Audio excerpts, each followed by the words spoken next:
Oh, what a weekend in the world of golf, baby. It's Henny time with Timmy time in South Africa. Nice to have you aboard. We've got a lot to discuss at PGA National. I'm sitting here getting my morning started watching a little bit of the coverage there at Stellenbosch on Golf Channel as our pick to start the week, Henny DePlaceus, is one back of last week's winner, Casey Jarvis. So I'm all sorts of fired up. We're here at the midway point of the seventh week of the season, and we're going to hit all the tournaments over the next hour.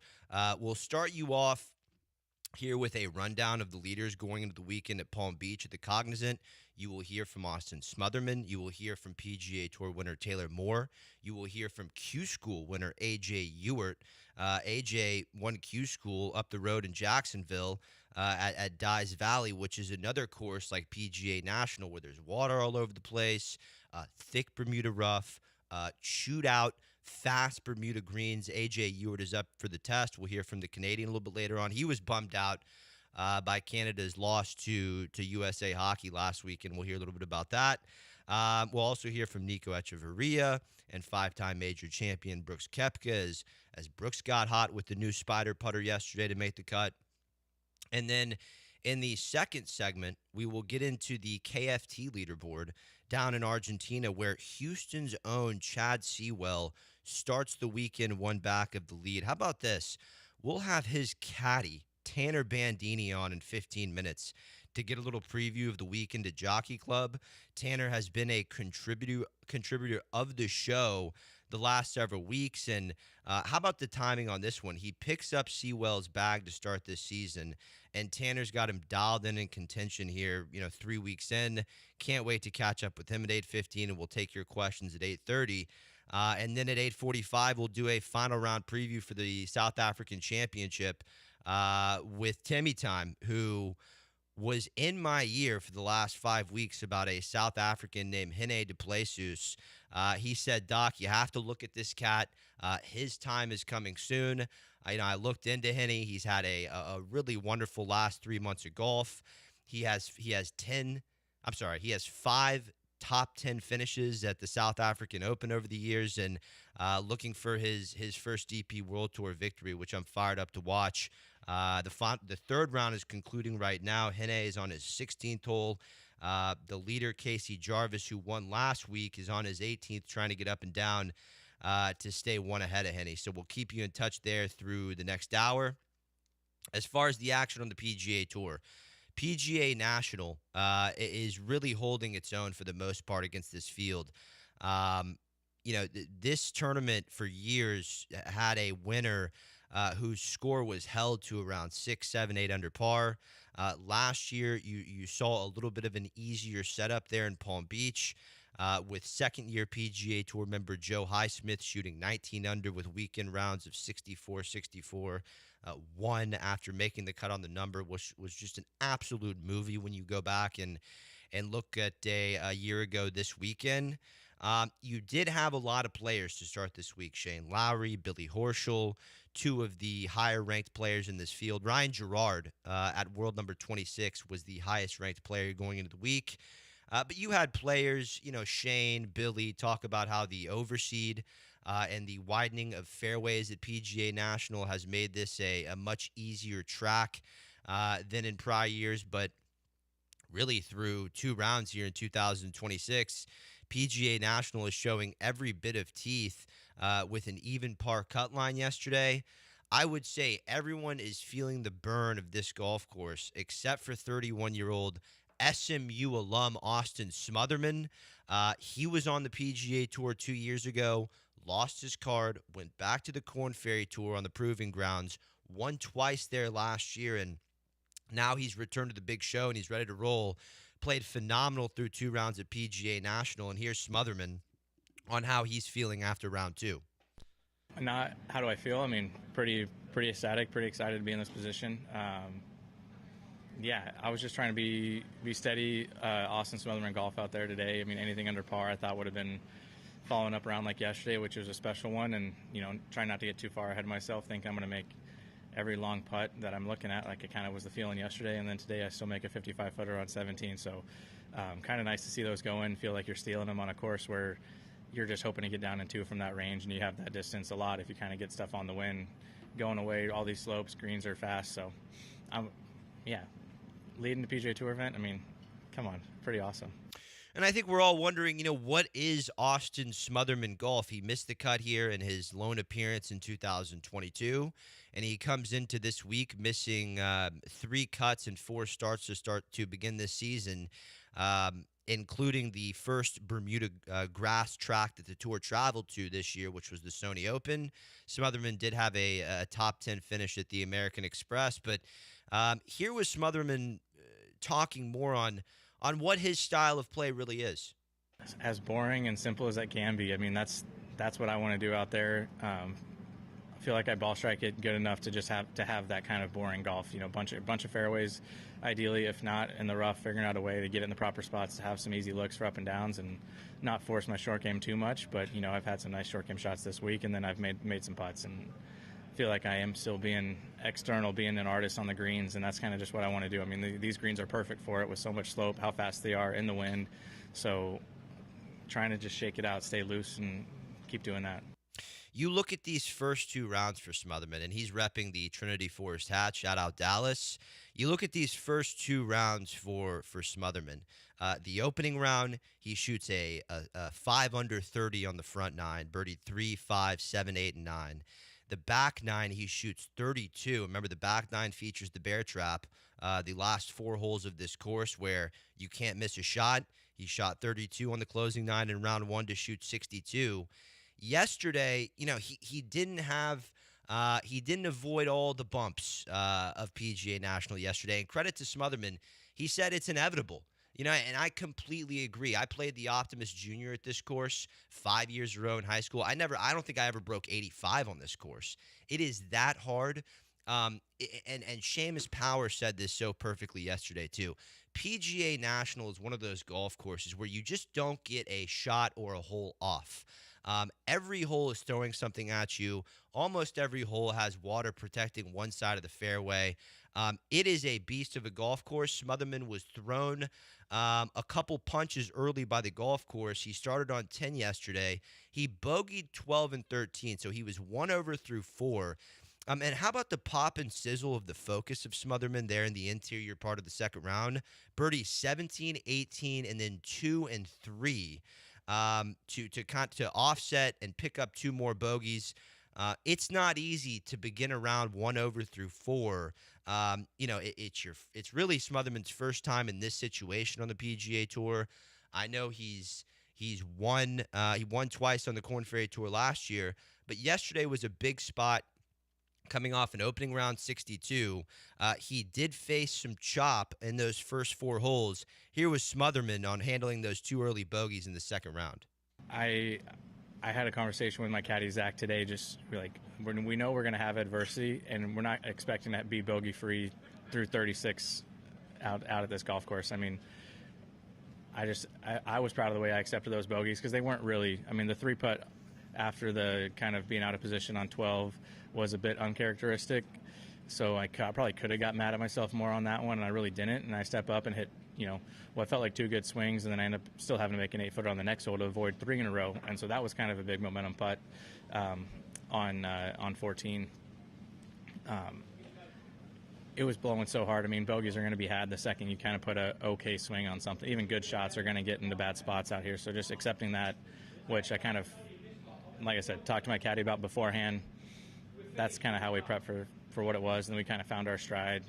Made some birdies, took care of the par 5s, and that's kind of just what I want to do out here. Hit the greens on the par 3s, and then just boring golf. Like I said, Austin Smotherman golf to me is just a couple under, fairways, greens, 2-putt, and then just keep on racking in pars, and birdies will drop out here. Okay, so before we get to Taylor Moore, I just want to take you through one last thing with Smotherman. He's 31 years old, SMU alum. Let me take you through what he's been through on the professional level. 2016 was his last year at SMU. 2017, he gets some status on the Americos Tour. And if you're just joining the show, just trying to learn about golf, it goes PGA Tour, Korn Ferry Tour, and then Americos Tour acting as the AA. So He leaves SMU in 2016. He goes to the AA version of golf in the Americas Tour in 2017. He's still there in 2018. He upgrades to the Korn Ferry Tour in 2019, and he stays there for 2 years. He plays KFT 2019, 2020, 2021. Gets a win on KFT, his first win at the Simmons Bank Open, which is Brant Snedeker's tournament in 21. And that gives him the ability to get on the PGA Tour in 2022, where, he really didn't play that bad. Top 20 at Torrey, top 25 in Tampa, a top 10 to Barracuda, played commendable enough to keep his card for 2023. So he held his card for 2 years there in 22 and 23. Had to split time between KFT and PGA Tour in 24. Went back full-time to KFT last year. Won twice. Has finally looked ready for the big spot on the PGA Tour. And now he sits here 5 tournaments into his 26 schedule. In contention, really, with his best look for the first time in his career. Here was Smotherman on if he's doing anything this time around on the PGA Tour versus, let's say, the last 8 years.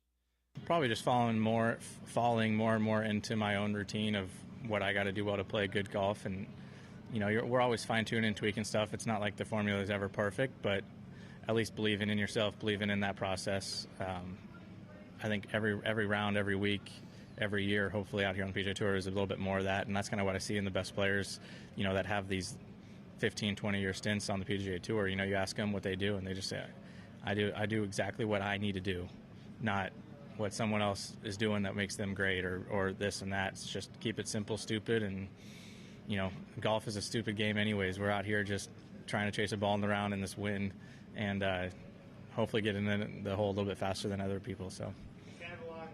We'll see if Smotherman can hold his own here over the weekend. We got to take a quick break. Next segment, we're going to have Tanner Bandini on the show. He is caddying for Chad Sewell, who is one back of the lead going into the weekend at KFT Argentina at the Jockey Club. So we'll do that next segment, and then in the third segment, we will get to the chasers, those who are trying to track down Smotherman over the weekend. We'll get to Taylor Moore. We'll get to Nico Echeverria, AJ Ewart, Seamus Power, Brooks Koepka. You'll hear from all of them right here on the Golf Hour with Will Doctor on ESPN Houston. Back after this.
You're listening to the Golf Hour on ESPN 97.5 and 97.9 HD2. From the Huntington Bank Studios, here's Will Doctor. All right, something to keep an eye on in the world of golf this weekend is the Corn Ferry Tour action at Jockey Club at Argentina. How about Conroe's Chad Sewell in a tied for eighth, one back of the lead heading into the weekend after opening 66-64. His caddy Tanner Bandini has been a regular on the show the last couple weeks. He joins us this morning live from Argentina before they get going at 10 a.m. Central in the fourth to last pairing. Tanner, great work the last 2 days putting you on in position heading into the weekend. Big opportunity down there at Jockey Club. How we doing this morning? I'm doing good, man. Just got done walking the course this morning. That's a benefit of having a late Saturday tee time, which is always a good thing. So got to take a peek of the course. We're obviously in a great spot right now. He's really golfing his ball out there. Tanner, what are you looking at when you go out there before the round and you walk the course? What are some focuses of yours? Obviously, I like trying to get par 3 numbers because he's got, say, 2 or 3 clubs that we don't have in the bag. But if they bump the tee boxes back and it's a longer, say, one hole's 225, so now we're thinking maybe throw a 5 wood in the bag or something like that. Also, very small fairways and diabolical greens, so it's obviously attack angles are very important, which is a great part of his game. He hits tee shots very straight, so just finding the appropriate angle to hit the green and then where we want to leave it for the putt on these, like I said, diabolical greens. Once again, we have Tanner Bandini, caddy of Conroe's Chad Sewell, on the line with us. Chad is one back of the lead heading into the weekend at KFT Argentina. Tanner, Chad has just played this back nine at Jockey Club beautifully. I mean, he's even par in that first round on the front nine. Guys are going low. You got to be feeling the heat a little bit. He goes out in 32 to get to 4 under after Thursday, and then yesterday had a commendable start on the front nine, 2 under 32. Once again, attacks the back nine with 4 birdies. If you had to pick a side at the Jockey Club, which is easier? Does Chad's play on the back reflect what the more gettable nine is on that golf course? I would definitely say the back is easier. I wouldn't say it's much easier. Like the front, you're going to have some really, really short holes. There's 2 in particular, but today in particular, there's very, very front pins with a slope that runs away just short of the green. So those holes today and the greens have firmed up a lot. The front is a little bit more difficult. Hole 4 is an absolute monster, as tight as it gets. Left OB, right buried rough, tree lines. Front definitely has some harder holes, in my opinion, but I would say both sides are not like last year, 9 holes played over par, 9 holes played under par. So it's a very symmetrical-ish golf course, in my opinion. Once again, Tanner Bandini on the horn with us down in Argentina at the KFT event. Tanner, how are you holding up in Argentina? How are you enjoying it down there? It's great, other than struggling every night ordering dinner because of our lack of Spanish. Everything else has been fantastic. Like I said, it's a great golf course. I texted you earlier this week. I saw tight fairways, tough greens, not a bomber's paradise. You got to really be precise. And I texted you and said I like his chances here to post some numbers and give us a chance going into the weekend. Yeah, you sure did, Tanner, and you've been active with us the last 4 or 5 weeks, giving us the updates. Chad has had a very commendable start to the season, had the top 25 at the Panama Championship. I know you knew him before you took the bag a little bit, but how has you and Chad's relationship developed over these first 4 tournaments, Tanner? Oh, I mean, it's been fantastic. Like I've told you before, he's an absolute dream to work with. He's very even keel, always in control of his emotions, never too high, never too low. He's every caddy's dream. So I'll stay with him as long as he'll have me. Okay, so you guys, you're close to the top of the leaderboard. You've been there before. You've caddied for players all over the world, in all aspects of the business. You've been on the member side of it. You've been with some of the best players in the world, especially in the younger, up-and-coming side of the game. When you guys are in contention, Tanner, do you try to basically stay the same as far as your relationship? Does the pressure rise is what I'm trying to ask. And how do you manage that as the caddy? Do you talk less? Do you talk more? Give me a feel of some of your goals this weekend as the caddy for someone in contention. Yeah, and obviously, when you know where you're at and you've got a chance to win, every human's going to have a little more pressure. But I think it's just all about staying the exact same. And I know that's easy to say, but just stick to the process. I always look up at least one or two random dad jokes or something to bust out at a time. And we don't like when we walk up fairways, we kind of get our game plan, and then we'll talk about stuff other than golf. I think if you're too serious and too focused on golf, you make it something more than it is, other than just hitting a little white ball. So we just stay process based and have fun out there, really. Okay, Tanner, two more before I let you go. Other than Chad, who is a guy you've watched hit the golf ball on KFT in these first four events and kind of gone, wow? I mean, I've never seen someone hit the golf ball that well. Is there anyone that has stuck out to you other than your guy, Chad? I mean, it's basic to say considering the heater he's on, but Ian Holt has just been unbelievable what he's done to start this season, rattling off 2 wins already, just needing one more and he's out of here. He's a fantastic, fantastic player. Okay, number 2, tell me what you, for the up-and-coming caddy maybe listening, wants to be in your shoes, tell me what you do when you're here at home caddying for members to prepare for your professional tournaments as a caddy. It might be an answer where you don't, but what are some things when you're back home? I mean, you know, are you getting ready for that moment? Maybe what's the main difference when you're looping for members at home versus being a professional? And what did you do in your early days as a caddy to prepare yourself for the professional level of the game? Yeah, well, obviously, caddying is a lot different than just carrying the bag for one guy. But I kind of always had that mindset when I was caddying that I've got 4 guys, so I'm going to sprint over to each one of them, and I'm going to talk them through every shot just like I would. I'm going to read every single putt just like I would for my guy.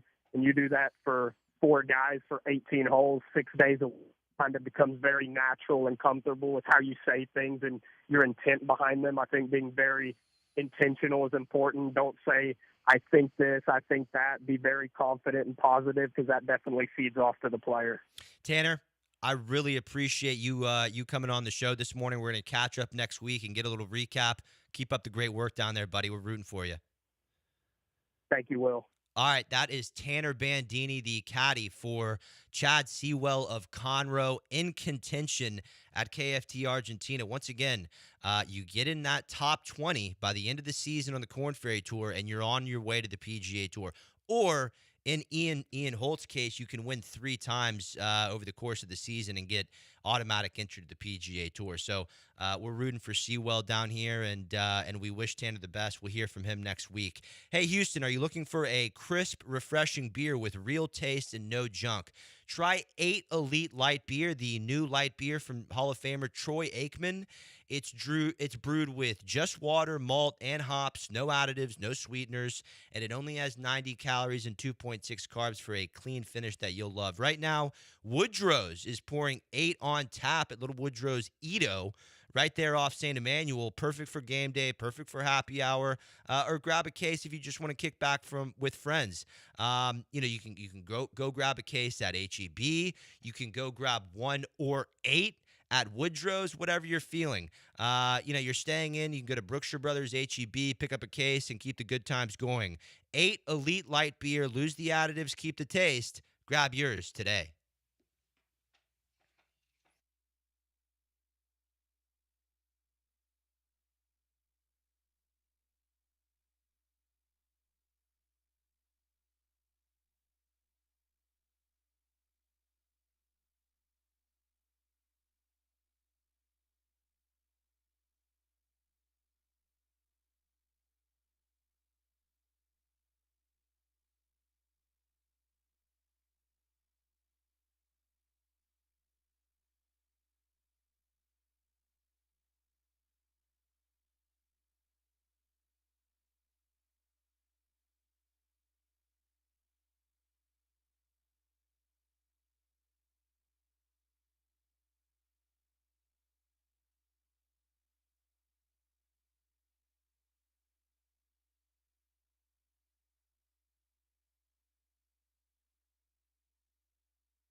This is the Golf Hour On ESPN 97.5 and the ESPN Houston app. from the Huntington Bank Studios. Here's Will Doctor.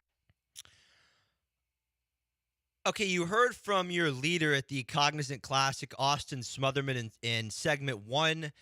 In segment 2, we heard from Tanner Bandini, who is caddying for Conroe's Chad Sewell. In case you missed that interview, those two in contention, one back at the lead heading into the weekend at Jockey Club. In case you missed that, you can find the Golf Hour with Will Doctor on Apple or Spotify at the conclusion of the show.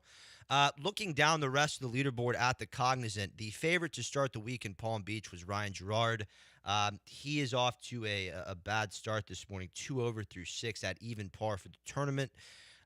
Gerard not in contention heading into the weekend. In solo second is one-time PGA Tour winner Taylor Moore. He enters the weekend 3 back after rounds of 67 to start the week. He's making his 3rd career start at the Cognizant, but has been unsuccessful in 2 prior trips, although his 1 win did come in Florida at Valspar in Tampa 2 years ago, where I hit him 70-1 outright. Here was the former Arkansas Razorback on finding some better play at PGA National this week. Yeah, I think some experience here does well. Just such a tricky spot. I mean, you guys know how it is. You're out of position, can make you look silly, and I think being able to execute quality shots on the par 3s here is obviously huge, especially as you're getting to the last few holes. Yeah, Moore, he knows how to get it done. He's been in this situation before. You look at the 3rd round matchups. You've got Taylor Moore as a -120 favorite over William Mao. Taylor Moore as a -115 favorite over Austin Smotherman. And you also have the little Arkansas matchup there of Taylor Moore versus Nico Echeverria, where Echeverria is a -128 favorite. My hesitation with Moore, no start better than 49th in 2 starts this season. He has not finished better than 42nd at the Cognizant. I will tell you what will help him and the leaders is that the 3rd round is getting started earlier today. There is a couple cells, a couple weather systems that could hit Palm Beach between 4 and 6 p.m. this afternoon. They're trying to get everyone finished by then. So the afternoon wave today will not get your normal Florida afternoon wind that you would typically see. Conditions will be much easier on the leaders. So Moore, I'll pass on any Taylor Moore 3rd round matchups. In a 2-way tie for 3rd is Nico Echeverria. Once again, as aforementioned, him and Moore, they went to Arkansas together. They had a little bit of time at Arkansas together. You can get into your own research on that. But Nico has one on the PGA Tour as well. He is a certified closer. Here was Echeverria post round 2. Yeah, it was harder. Unfortunately, didn't finish the way I wanted. Still, if they tell me I'm gonna be in that position starting the tournament, I would take it. It felt it was hard to putt. The greens are getting crunchy, and with the wind, it's harder to start the ball on line. So that's kind of was the struggle of the day for me. Nico's another one. I mean, you look at how he came into this week. 4 missed cuts in 5 starts to begin this season. He did have the top 10 finish at Pebble, and we know this is a player who can kind of come out of nowhere and go 0 to 100 as far as form is concerned. You look at his 2 PGA Tour wins. The first came in 2023 at Puerto Rico, and this is exactly what I'm talking about. You look back at the Puerto Rico Open in 2023, Nico Echeverria had missed 4 straight cuts going into that week. He had 0 form going into his first PGA Tour. When you look at his second at the 2024 Zozo, he had missed the cut to start before. So both of his wins, he has missed the cut in the start before. That is interesting. Nico should hang around through the weekend. Who else do we have? A.J. Ewart is a very interesting name. A.J. Ewart, he's at 7 under. Going to have a nice chance going into the weekend. He is a Canadian who won Q School to begin this year at Dyes Valley, which is another Florida golf course with water everywhere, trouble everywhere. But Ewart is well equipped for this. He played college golf in Florida at Barry. He would come out to this tournament and watch with his teammates. Here was a little more information on Ewart and enjoying PGA National over his college years.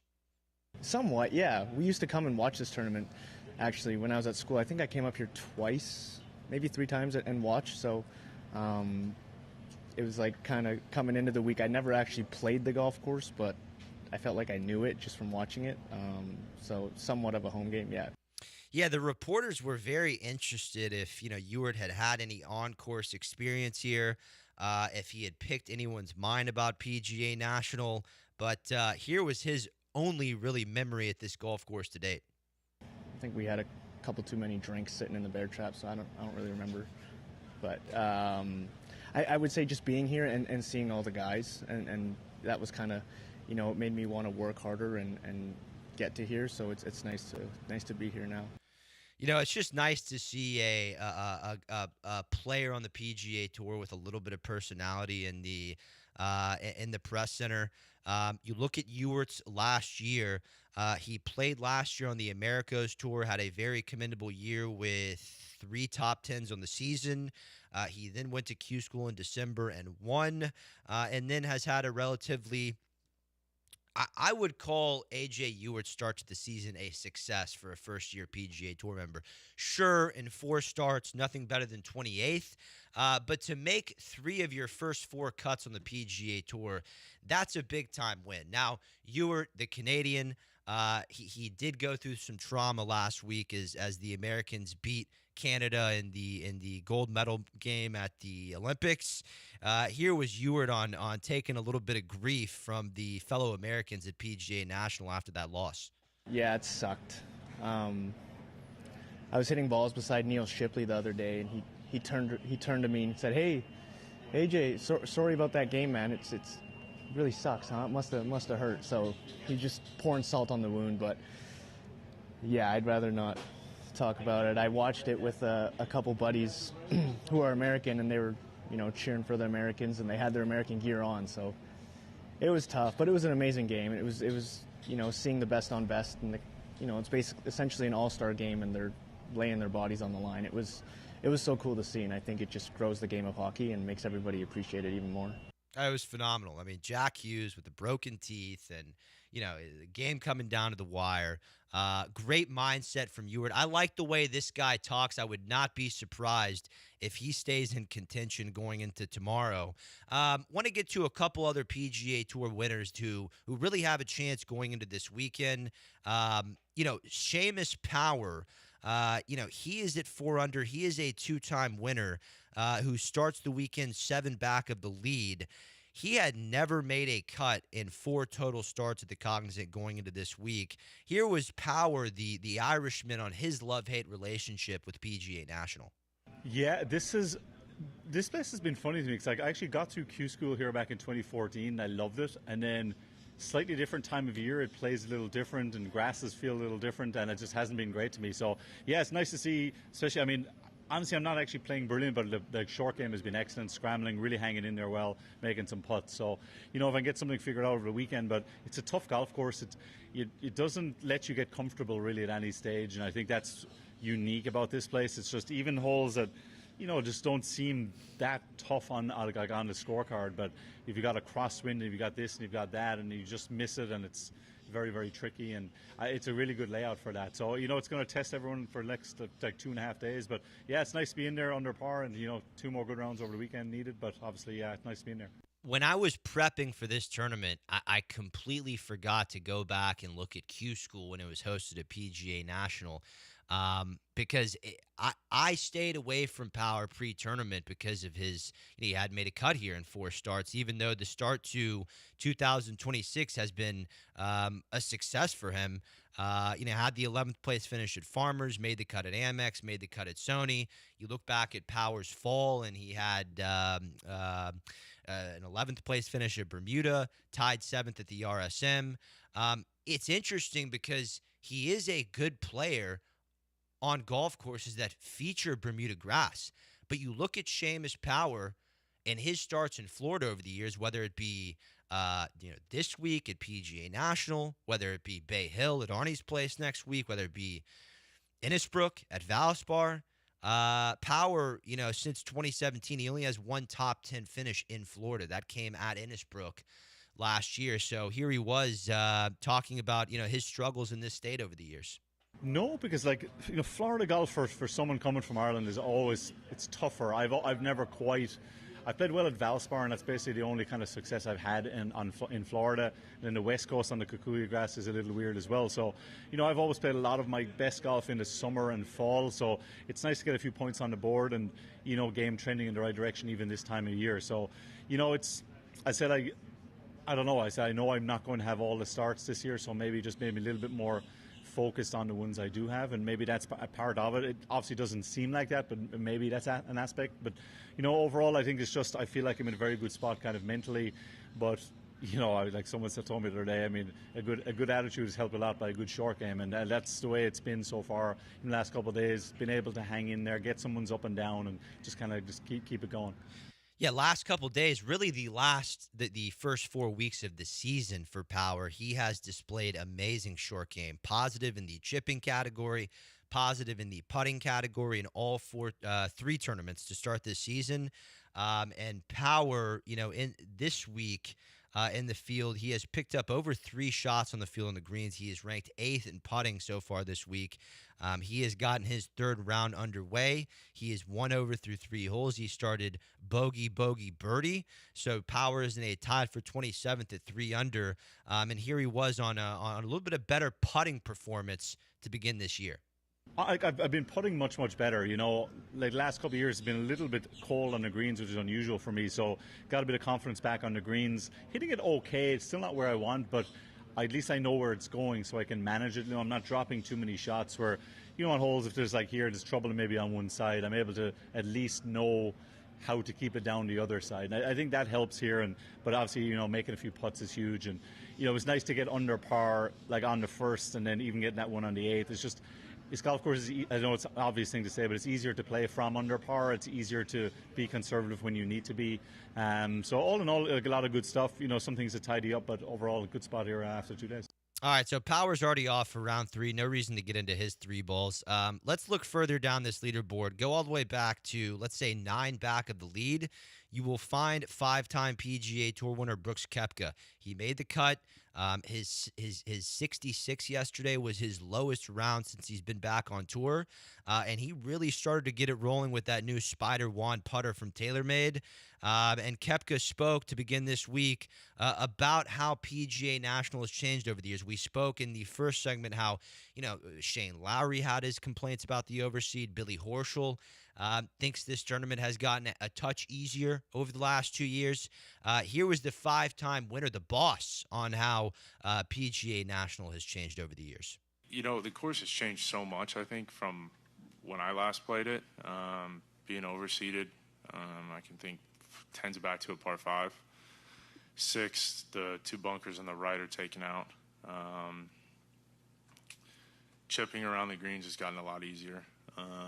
The rough's down a little bit. You're not catching it was so difficult because if you hit in the rough here, you had to judge whether it was going to be a 30-yard flyer or just come out,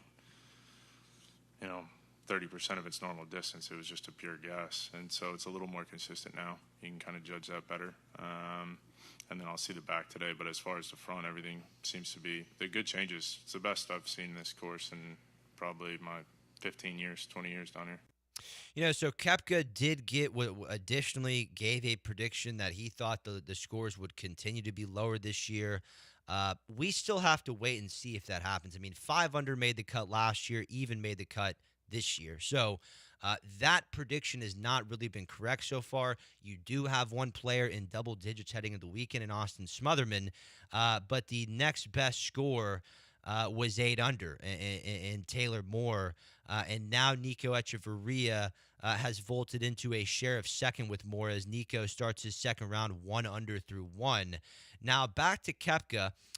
Pre-tournament, he told the press he's feeling good at home. This is a home tournament for him this week.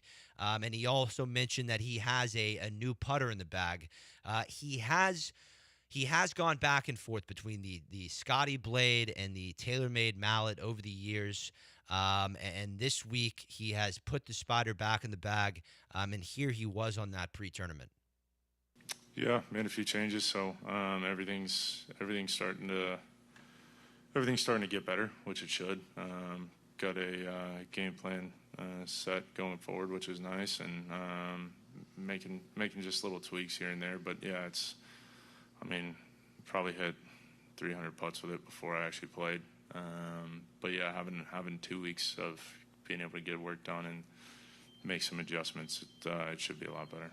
Was it a huge change for you to go from the blade to a mallet? I didn't know where exactly I was hitting it, and then obviously when you change putters, speed becomes another thing, and I felt like the speed was slightly off, but now I understand exactly how to hit it and where it's going, and I feel like my speed control has gotten better, and then just with a few changes, just tidying those things up. Okay, so Koepka, he when you look at how he performed in his first 2 tournaments back since coming over from LIV, his driver, his irons are really still in an amazing spot. His putting was very rusty at Torrey Pines and Phoenix. And then round 1 this week, he putted horrible. He was 111th in the field in putting after round 1. He said he went straight to the putting green after Thursday, sent some videos to his coach, Pete Cowan, and that they found his hands were too far back at address. So they fixed that. Round 2, Brooks looked a lot better on the greens. Shot a second round 66 that moved him up 71 spots to a share of 27th. It'll be interesting to see what he does this weekend. Koepka is on the 8th hole right now in his 3rd round. He is even through 7 with 2 birdies and 2 bogeys on the card. We got to take a quick break. We are going to get to this leaderboard in South Africa. Here on the other side, it's Henny time with Timmy time.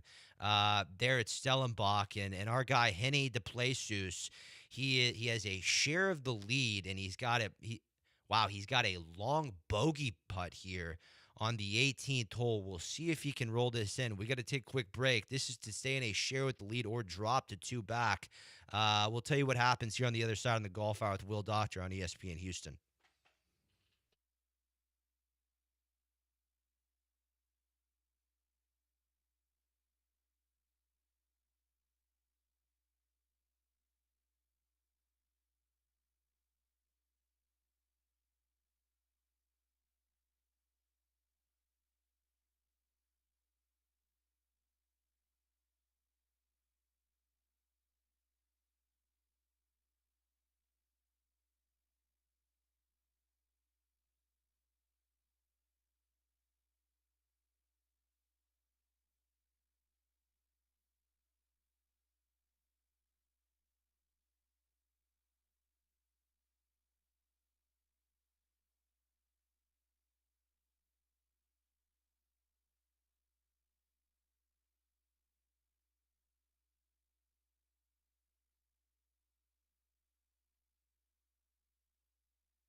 The Golf Hour continues now on ESPN 97.5 and 97.9 HD2. From the Huntington Bank Studios, here's Will Doctor.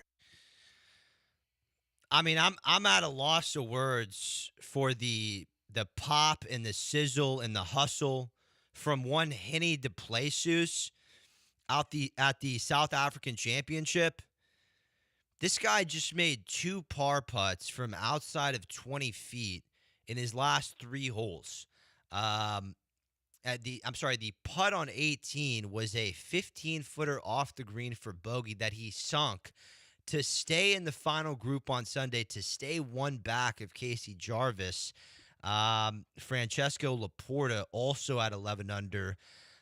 This is going to be quite a Sunday as far as the South African action. You know, other players on that leaderboard, you have Angel Iora 5 back at 6 under, but you also have Brandon Grace. He's contended in some majors. He's a South African superstar. But I think, you know, this final round, it's going to come down to Casey Jarvis, Henny de Plessis, and potentially Angel Iora making a Sunday charge. I'm pretty juiced up for that. Let's get back to we don't have Timmy time. I mean, of all weeks, Timmy doesn't want to call in. It's the week that he has literally handed me Henny de Plessis at 28-1 to win. I listened to Tim, but he's getting his sleepy eye in. So maybe we get to him at the end of this segment. But let me get you a couple more notes as far as the leaderboard at PGA National. You know, Shane Lowry is in a tie for 5th at 6 under. He is 1 under through 2. Has a 13-foot birdie putt on his 3rd to get to 2 under. You know, Lowry, he is a guy who played the last 2 weeks at the signature events at Pebble and Riviera. So naturally, some reporters, you know, wondering why a major champion like Shane is coming to play in this weak field. And you look at his schedule, he's going to play Bay Hill next week. And then the players after that. So he's gearing up for a 5-week stretch. Here was Lowry on the amount of golf played over this month. Well, I think if it was 5 weeks in a row and if there was no home weeks in there, I wouldn't play 5 weeks in a row. I think the fact that I'm staying at home this week makes it easier. I get to drive to Bay Hill next week, so, you know, there's no flights. I get to see my family. They get to come to Bay Hill and the players. So it's kind of, there's a lot in there that makes the 5 weeks easier than sort of if you're 5 weeks away from home.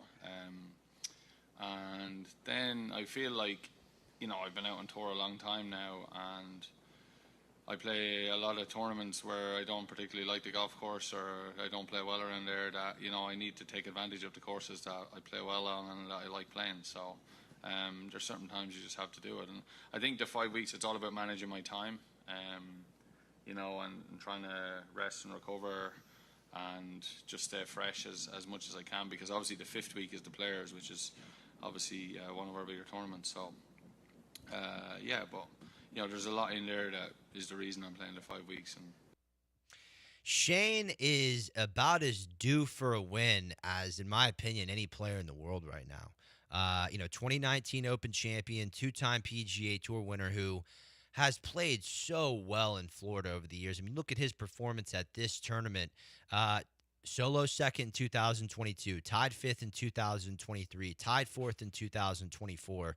And all his results across Florida. I mean, tied 8th at last year in Tampa. He has a couple top 10s at Bay Hill. This is his territory as far as American golf is concerned, and there's no better time for Shane than right now. I mean, you look back to the fall at the end of the DP World Tour season. You know, he had the top 5 in India, 2 top 15s to finish the year in the playoffs in the DP World Tour, and he's come out in 2026, finished tied 3rd in Dubai, tied 8th at Pebble, and then the top 25 last week. You know, he is due for a win, and there are major advantages to the fact that he is sleeping in his own bed this week. Here was Lowry on the advantages of home field. yeah, but I mean, when we're home, we're still, it's not that we're not thinking about golf, we're still working, we're still at the golf course practicing every day. I'm sure those guys that said that are too. Like, it's fine, like, I get to stay in my own bed. Like, you know, I'm playing early tomorrow, so I won't get to drop the kids to school, but I get to pick them up. You know what I mean? Friday I get to drop them to school. It's a nice week, and you know, my dad's in here. My dad came and he's staying with me for it's just nice. I like it. Some people might lack, but you know, I do like it. My 3 picks for Cognizant as far as outright winners to start this week were Shane Lowry, Aaron Rye, and Mac Meisner. And Mac unfortunately missed the cut by 1 yesterday. Very painful stuff. But my opinion has not changed through the halfway point of this tournament. I still like Shane Lowry or Aaron Rye to win. They're in the top 10 going into the weekend, and I think they're going to have I think one of them's coming away with another PGA Tour victory.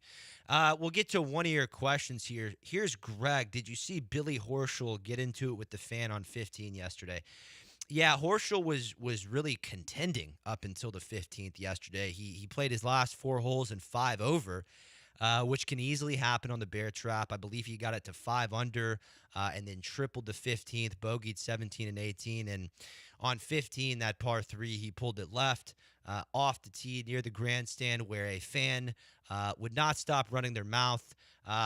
Sort of a Happy Gilmore Price is Wrong situation. Remember when Bob Barker beats the crap out of Adam Sandler? He wouldn't stop running his mouth. And you had the fan there that Shooter hired, shouting, "Jackass!"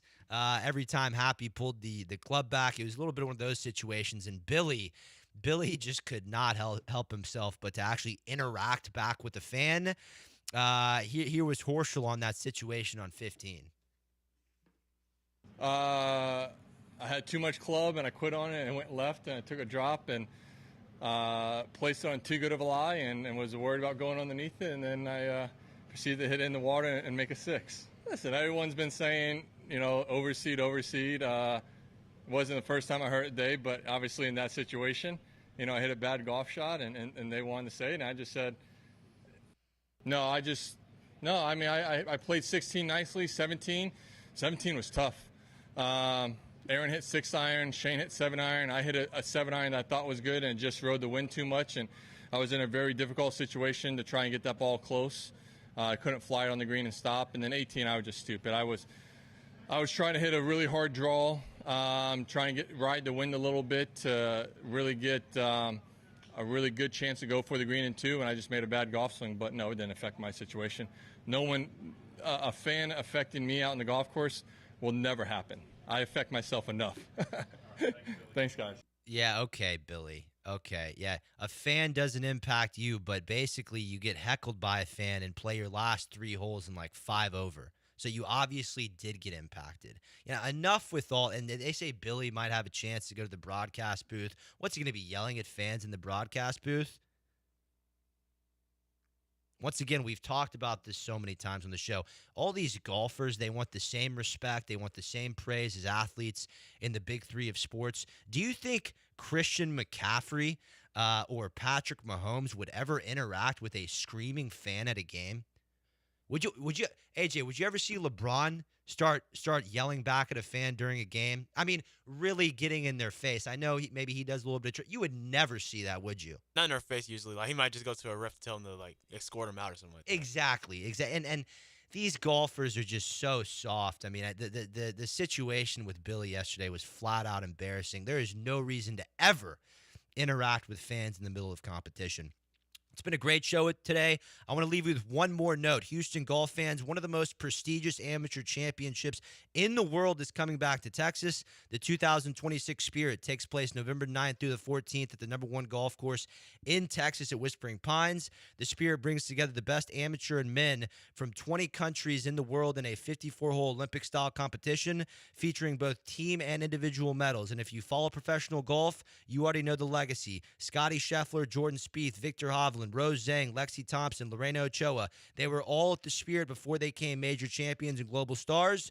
Opening ceremonies November 10th. Final round and closing ceremonies on the 14th. It's bigger than golf. Hosted by the Spirit Golf Association, this championship supports critical charitable initiatives in healthcare, education, and food programs with more than $13 million contributed to date. The 2026 Spirit International, bringing the world's best young players to Texas and putting Houston at the center of global amateur golf. We'll talk next weekend.